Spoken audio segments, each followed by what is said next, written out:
Salut à tous, alors maintenant qu'on a vu comment faire des presets et des presets avancés, on va travailler sur les playbacks ici. Alors vous avez donc 10 playbacks accessibles qui sont sur toutes les consoles et vous avez ici 10 autres playbacks sur des boutons.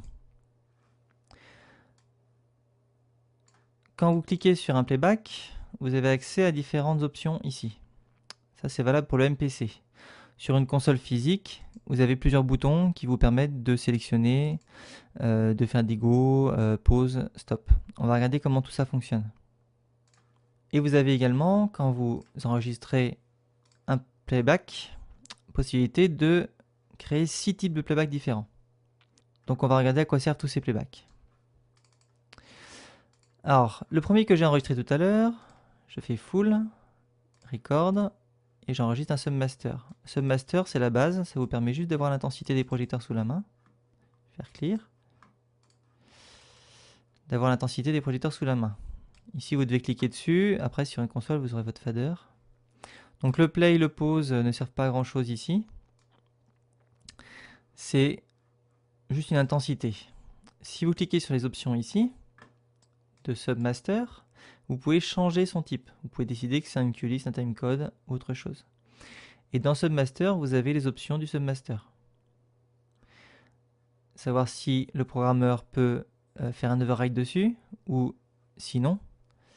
Si le Submaster peut être swappable ou pas. Et vous avez l'assignement de fonction ici. Donc vous voyez les boutons de la console. Et vous pouvez décider de que fait quel bouton et que fait le fader.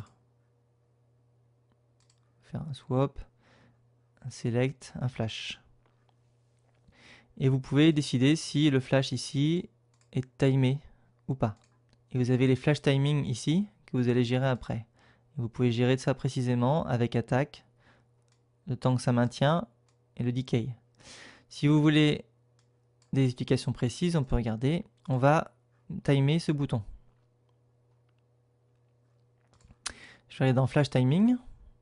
Je vais mettre une attaque de 70, 2 secondes et une descente de 49 centièmes. Voilà, je close. Je vais faire Time Flash. On va faire Off. Je vais faire Time Flash. Et on voit que ça se maintient et que ça redescend. Si je retourne sur mes paramètres, que je descends un petit peu tout ça, je vais avoir un Time Flash qui va être différent. Voilà pour le Time Flash. On va l'enlever. Et vous avez les informations du playback. Donc c'est la base de la console, le Submaster. Maintenant, si vous voulez... Excusez-moi, j'enlève ça. Si vous voulez créer une QList, on va mettre les projecteurs à full. J'ai enregistré 2 palettes de couleurs, donc je vais les prendre ici. Et je vais faire record. Je vais créer une QList. Après, je vais passer en deuxième couleur et je fais record et je fais une deuxième QList. Après, je vais mettre mes projecteurs à 0. Je record ici. Et je vais remettre mes projecteurs à full avec cette teinte et je vais faire record ici. Ainsi, j'ai une QList que je vais pouvoir voir en affichant la QList value qui est ici. Quand vous ouvrez la fenêtre de QList ici, vous avez plusieurs options directement.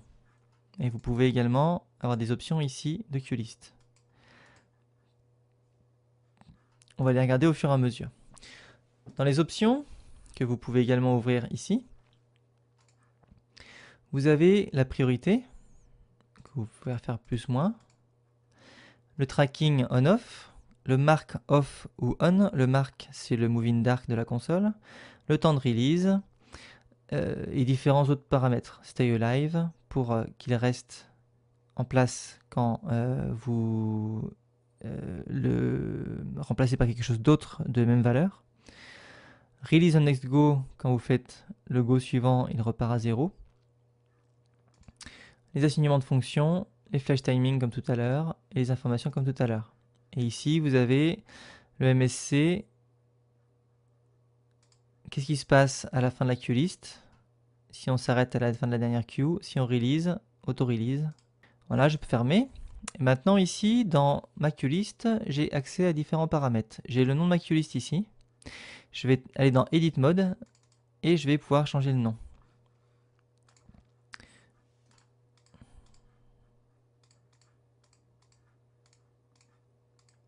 Queue list 1. Et quand je suis en Edit Mode, je peux modifier également le nom des queues. Et on peut mettre début.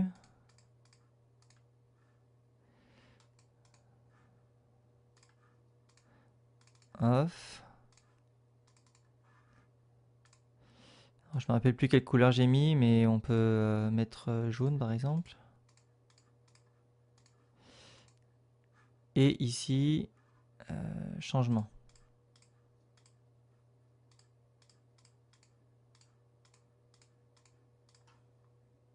Bon, j'ai pas écrit le M, c'est pas grave. Vous avez le trigger de la queue. Vous pouvez décider si c'est un go, un temps de wait ou un follow. Pour ceux qui connaissent les autres consoles, le wait, ça veut dire que vous allez attendre un certain temps avant d'envoyer la queue suivante. Ça va le faire automatiquement. Et le follow, ça veut dire que ça va enchaîner directement la queue suivante en même temps. Vous avez le temps de délai, le temps de fade, le mode de fade également, et le path. Le path, ça va être le chemin que va suivre la courbe de montée des projecteurs. Et dans le défaut fade mode, vous avez défaut, snap ou fade all channel pour décider de snapper tout ou pas. Et vous pouvez également taper un petit commentaire pour expliquer à quel moment il faut envoyer cette queue list. Vous avez le add macro également, qui va vous permettre de rajouter une macro à l'intérieur, que vous allez pouvoir choisir dans une liste. Trigger, release, ou faire un go sur une autre queue list, ou aller à une certaine banque. Si je vais à la banque 4, quand je fais ce go, je vais pouvoir le faire comme ça. Et ça peut être sur une wing ou autre chose. Je peux deleter la macro ici. Ensuite, vous allez avoir le toggle marque, ce qui vous permet de faire un move in dark ou pas. Et le renumber vous permet de modifier, si vous avez inséré des queues 2.5, 2.6, 2.7, de renommer toutes vos queues en 1, 2, 3, 4, 5, 6, 7, 8. Et vous avez preselect for next go que vous pouvez faire également. Si vous décidez de passer sur la 4, la prochaine fois où vous ferez go, vous passerez directement de la 2 à la 5, à la 4. Et quand vous ouvrez chacune des queues, vous avez ici les informations de la queue. Si vous avez des informations précises dedans, vous pouvez les enlever. Vous pouvez passer digital, intensité, preset name si vous avez des presets enregistrés dedans pour pouvoir modifier vos presets. Donc voilà pour les queue list. Maintenant quand je vais faire go, je vais avoir mes intensités qui vont venir avec mon temps de fade de 2 secondes et demie. Le suivant, je passe en magenta. Je passe au noir. Et la prochaine fois que je clique, je passe à la lumière et je reviens en jaune. Ça m'intéresse pas, moi ce que je voudrais c'est que quand je suis au noir, la couleur change et qu'après je revienne avec la couleur déjà en place. Donc pour ça, on va faire stop pour réaliser la queue list. Et on va mettre un mark toggle sur cette queue où on a le changement de couleur et le remontée d'intensité. Je vais refaire go. Donc tout va bien. Le suivant, je fais le noir. Et là, quand je monte, je suis en train de passer au jaune. Alors j'ai remonté un petit peu trop tôt, il n'avait pas le temps de terminer son jaune, mais vous voyez le principe. C'est parce que j'ai un fade de 2,5. Si j'avais un fade plus fin, ça irait plus vite. Vous avez le go ici également, et vous pouvez faire pause et reprendre. Si vous faites pause 2 fois, vous allez à la queue précédente. Si vous appuyez sur pause et que vous refaites play, vous continuez la queue. Vous pouvez sélectionner ou pas la queue ou sélectionner une autre queue list par ici. Voilà pour les queue list. Alors on va clearer. Je vais réaliser la queue list avec le stop. Et on va aller voir d'autres options. Bon, maintenant je vais prendre les Vipers, je vais les mettre à full. Et ce que je vais faire, c'est faire record. Et je vais enregistrer un inhibitive ici. Alors l'inhibitive, lui, ce qu'il me permet de faire, c'est comme un groupe master. Je baisse à 20%, je prends mes vipers, et si je les mets à full, je ne les ai qu'à 20%. Ils sont inhibés par ce fader. Et je peux quand même flasher à full intensité, de temps en temps.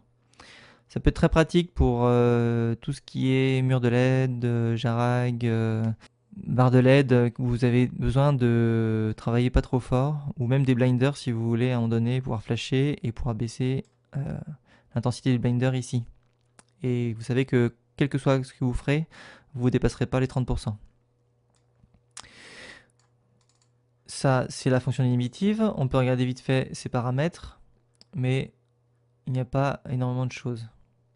Maintenant, vous avez encore un mode de playback intéressant, c'est le mode override. Alors lui, ce qu'il va faire, c'est que par exemple, si je prends deux projecteurs, que je les mets à full, et que je les mets en blanc, à une position par exemple au plafond, je vais faire record et je vais enregistrer un override. L'override vous permettra de prendre la main sur les autres playbacks facilement. On va regarder ça tout de suite. On va lancer notre QList. Et si je monte l'override, je vais prendre la main sur ces deux projecteurs. Et j'ai la main dessus et je peux venir à ma position en blanc. Tant qu'ils seront là, on ne pourra pas les modifier avec les QList. Si je continue à faire Go, ils passent en magenta, mais les projecteurs ne bougent pas. Et je peux revenir quand je veux à ma position d'origine. Donc ça fonctionne très bien aussi pour les effets, pour tout. C'est-à-dire que vous pouvez prendre deux projecteurs, les arrêter pendant que les autres continuent à faire leur effet, et puis revenir à l'origine. Ça ne fonctionne pas avec le programmeur. Si je reprends mes projecteurs, les deux mêmes, et que je les place en rouge, si je monte l'override, ils vont rester rouges. Ça ne prend pas la main sur le programmeur. Donc il faut toujours faire attention à avoir un programmeur clear. Si je clear, je reviens sur mon override. Voilà. Après, je pourrais vous parler du timecode.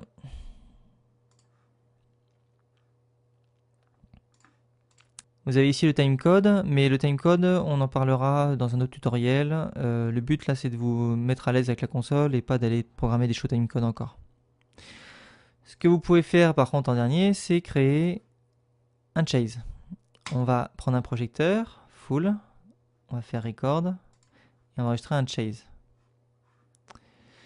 Maintenant, je vais faire clear, je vais prendre le deuxième, full, et j'enregistre un deuxième pas du chase.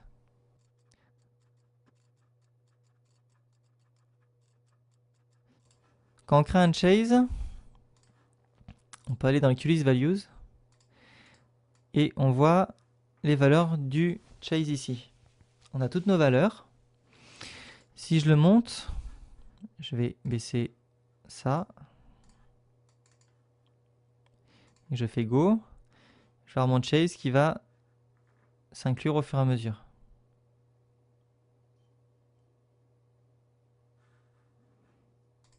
Je peux faire stop, je peux faire pause, je peux relancer play. Voilà. Le chase a d'autres options que les autres encore. Quand je clique, je peux venir modifier encore mes options de chase. Une option intéressante ici, c'est d'enlever le tracking par exemple. Si je supprime le tracking, je passe en queue only. Je refais play. Et mes projecteurs s'allument, mais les autres ne restent pas actifs parce que j'ai pas mis la valeur off. C'est pas important pour eux.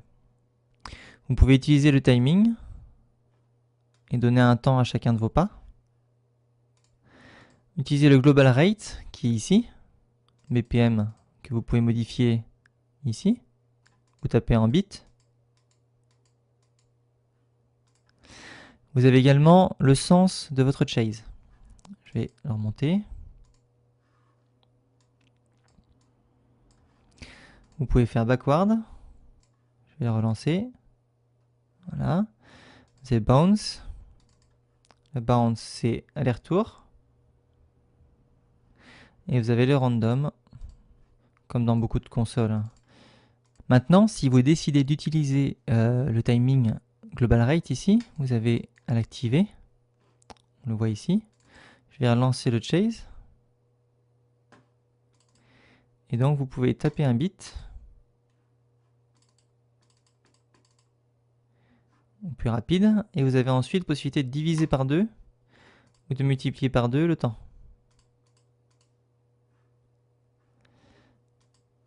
Et vous pouvez juste faire plus ou moins ici pour coller au temps.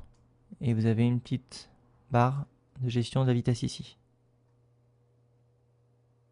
Et si vous faites release all, vous allez réaliser tous les chases. Je vous retrouve pour un prochain tutoriel qui portera sur les effets.